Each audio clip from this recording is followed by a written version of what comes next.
My name is Sangeeth Samuel, and this is the most important story of my life.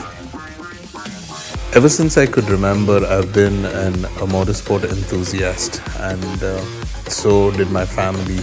And I remember those days watching these cars on Doordarshan, and that's how my whole passion for motorsport began. Luckily, I was given an opportunity to compete in the Indian National Rally Championship. I did that for a couple of years, and I was offered a fantastic job of my dream. My hobby became my profession. During that time, that's when the nightmare actually began. It was in the evening after we conducted a particular event for a very big motorsporting company, and this was held in Noida in the Budh International Circuit. And I remember after a hard day's work, we were loading these cars onto a truck, and while I was squeezing into one of the cars, I remember there was this very distinctive shock which hit me from my chest all the way to my toe.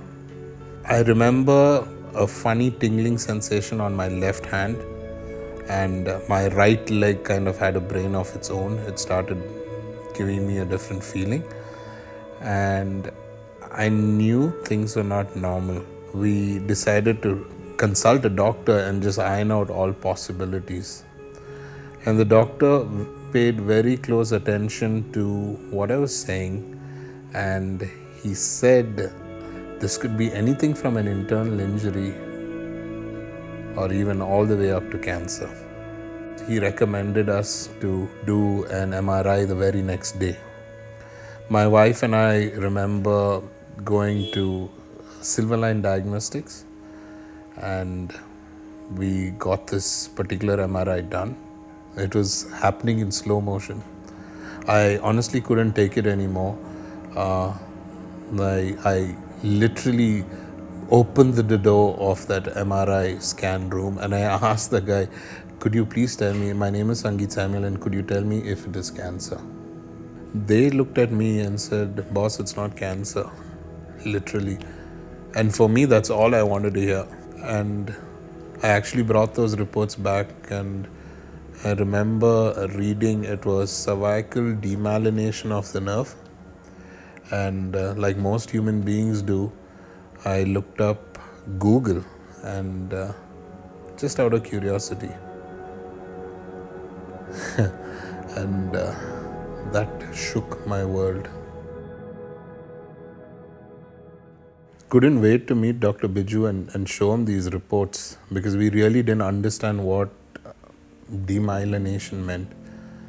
And then he actually explained it's your nerve. It's like a telephone wire actually, and the outer part of the telephone wire started depleting. It just started eating up, and the insides were exposed. And when those insides exposed, the minute my body became warm, it sends all these shocks and wrong things, and my system was going berserk. And that was what it was. And if those myelination had to increase, the doctor said it could lead to multiple sclerosis. The same thing which Dr. Stephen Hawking had, and he died of. I had to get a second opinion. We went to Vikram Hospital because we were also recommended. And that doctor said the same thing. We went to Narayana Hridayalaya because another person recommended. And this doctor also said the same thing, because once it's demyelinated, it just doesn't grow back. But what they could try and do is prevent it from further growing. And I remember them putting me on a heavy dose of steroids, and he said we'll have to immediately start it. But as soon as I finished those steroids and got back into life, for some reason things started getting back to normal. But honestly, that was just the calm before the storm. After my working with the racing organization, I left that and started off my entrepreneurial stint where we were doing so much of stuff. And long story short, I remember that was the year 2015 when everything started just suddenly seeming unbelievable, because my business all of a sudden crashed. I just couldn't think anymore. My mother-in-law passed away all of a sudden, not expecting it. It was just like one fine day, just was over, and it was a very shocking incident of my life.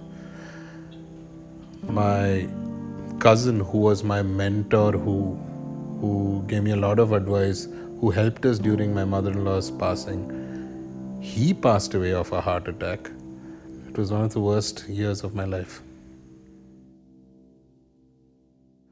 One of my wife's colleagues who worked with Suja in her clinic, Dr. Sheba, invited Suja to go to her church.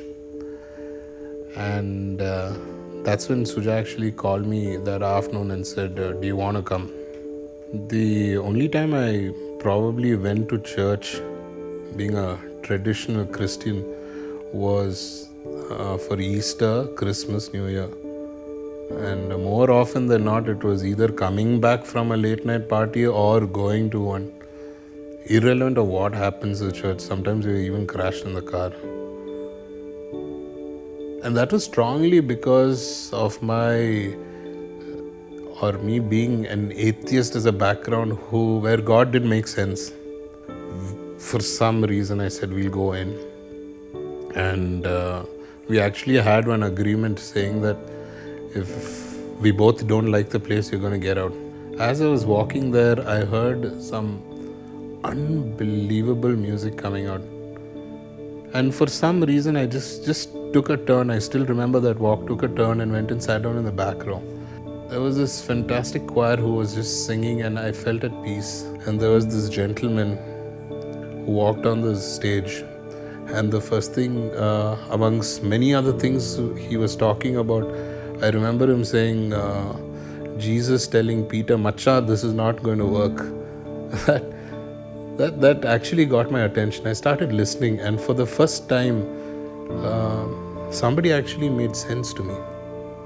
And I couldn't wait to find out more that what this person had to say. And later on, when I found out, this person was none other than Pastor Johnson. I remember coming out of the church that particular day, and there was this sense of quietness, a sense of calm. And I think for the first time in my life, I wanted to go back. I remember walking out and trying to find out when the next service was. And while all this is happening, my wife's walking around behind me wondering what this guy is up to. Yes, the next day I went, and I went after the week.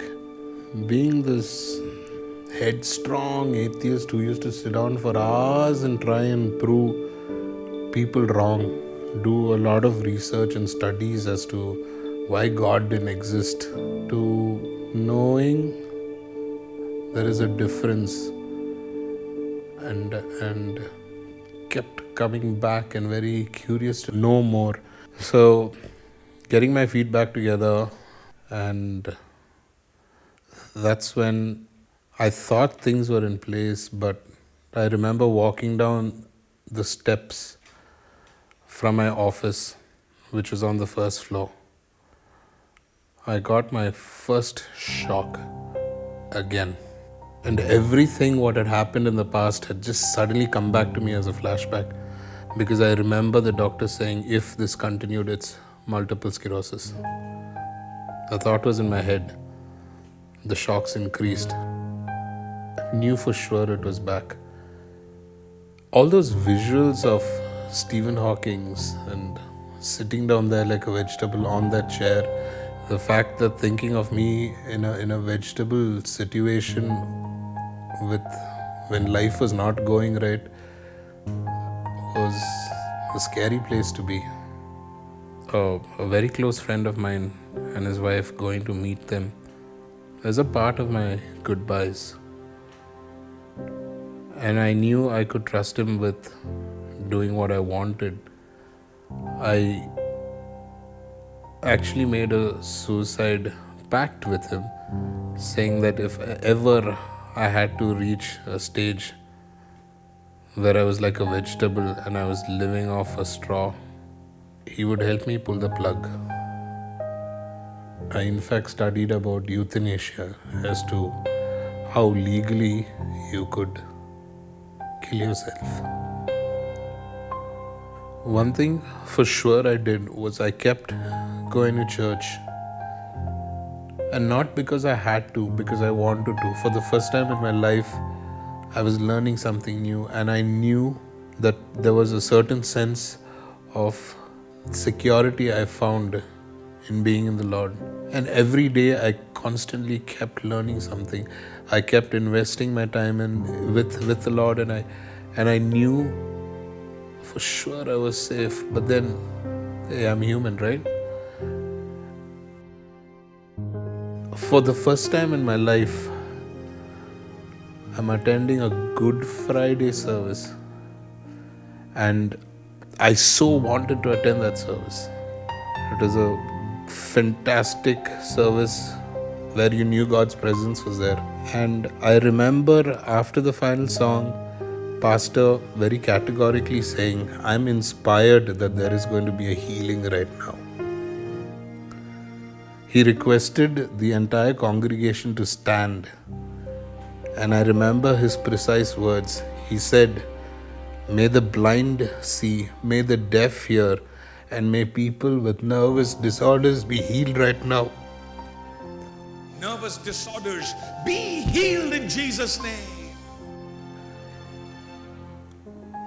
It was honestly not like angels lifted me and I felt I was flying off in the air.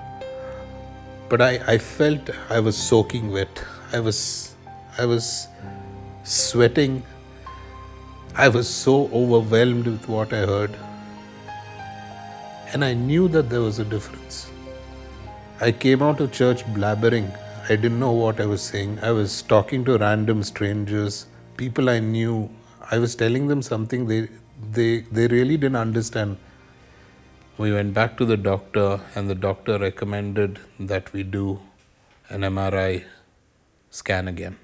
I didn't understand why the doctors are taking time, till when later after the scan, the reason they were taking time was that they could find no signs of the old demyelination. They just couldn't believe because they were trying to make logic. But it is medically till date, it has never happened in the history of anywhere in the world where a myelinated part is recovered and it is normal. It was not only that it was normal, that the other doctors couldn't even find out where that old one was, the old lesion was. It had completely regenerated, and I knew I was back. I knew my Lord had held my hand, and He's given me a second chance. If it was not for the zillion coincidences, and I stopped believing in the word coincidences because I think it is a perfect plan of God in His perfect timing. And if it was not for all this falling in the right place in the right time, my life would have been so different. I would have been so alone. There were times when I felt the world's on my shoulder, but now I know it is not. I know the Lord is with me. It's amazing to restore and mold and actually make something, and you see the results. It's awesome. Just like a potter. Our God is a perfect God. In His perfect timing, in His perfect plan, He will restore, He will renew, He will mend, He will fix the broken. And we are brand new. As a part of God's perfect plan, He put me in the world's largest and inspiring organization, WeWork. I am a director of new member development there. Every day coming into work is building something new. In your journey, you may think you've reached a dead end many times. But that's when God nudges you, turns you around, and shows you an entire road and your journey begins. And everything falls in place. Everything you thought of which you didn't understand why it's happening. In His perfect timing, God works. Stay still in Him.